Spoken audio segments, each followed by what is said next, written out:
ಇವತ್ತು ಬೆಳಗಿನ ಬ್ರೇಕ್ಫಾಸ್ಟಿಗೆ ರಾಗಿ ಗಂಜಿ ಮಾಡ್ತಾ ಇದ್ದೀನಿ. ಮತ್ತೆ ಮೊಟ್ಟೆ, ಬೀಟ್ರೋಟ್ ಹೆಚ್ಕೊಂಡು ಒಂದು ಬೌಲಲ್ಲಿ ಇಟ್ಟಿದ್ದೀನಿ, ನೀರು ಹಾಕಿಲ್ಲ. ಇದು ನನಗೆ ಸ್ಟೀಮ್ ಮಾಡ್ಕೊಳ್ಳೋಣ. ಆಮೇಲೆ ಬಾಳೆಹಣ್ಣು ನೀರು ಹಾಕಿ ಮುಚ್ಚಿ ಒಂದೇ ವಿಷಯ ಮುಗಿಸ್ಕೊಂಡು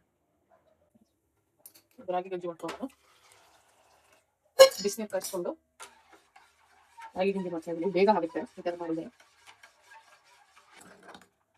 ರಾಗಿ ಗಂಜಿ ಆಯ್ತು. ಇವಾಗ ಕೋಸಂಬರಿ ಮಾಡ್ತಾ ಇದ್ದೀನಿ. ಅದಕ್ಕೆ ಒಂದೇ ಒಂದು ಮೆಣಸಿನ್ಕಾಯಿ ಹೆಚ್ಚಿಟ್ಕೊಂಡಿದ್ದೆ ಟೇಸ್ಟಿಗೆ, ಅದು ಹಾಕೊತಾ ಇದ್ದೀನಿ. ಆಮೇಲೆ ಸೌತೆಕಾಯಿ, ಆಮೇಲೆ ಕಾರ್ನ್, ಮತ್ತೆ ನೆನೆಸಿಟ್ಟಿರೋ ಕಡಲೆಬೇಳೆ,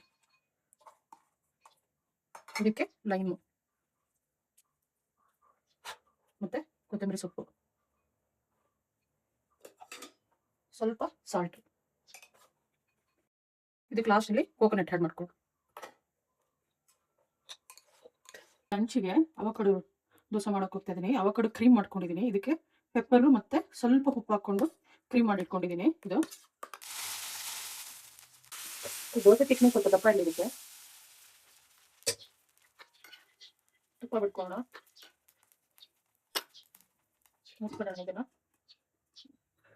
ಕುಕ್ ಆಗಿದೆ.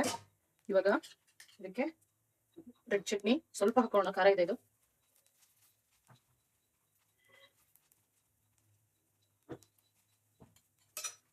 ಆಮೇಲೆ ಅವಕಾಡೋ ಕ್ರೀಮು,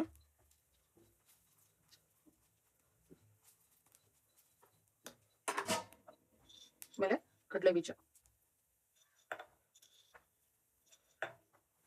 ಆಮೇಲೆ ಎಳ್ಳು.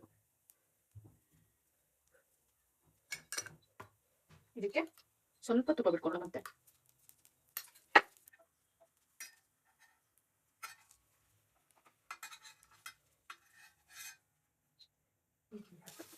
ಎರಡು ಬಾಕ್ಸಲ್ಲಿ ದೋಸೆ ಇಟ್ಟಿದ್ದೀನಿ.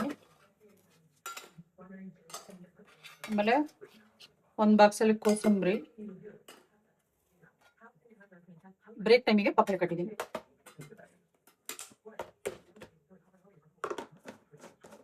Lunch ready. ಮುದುಮ ಇಷ್ಟ ಆಯ್ತಾ?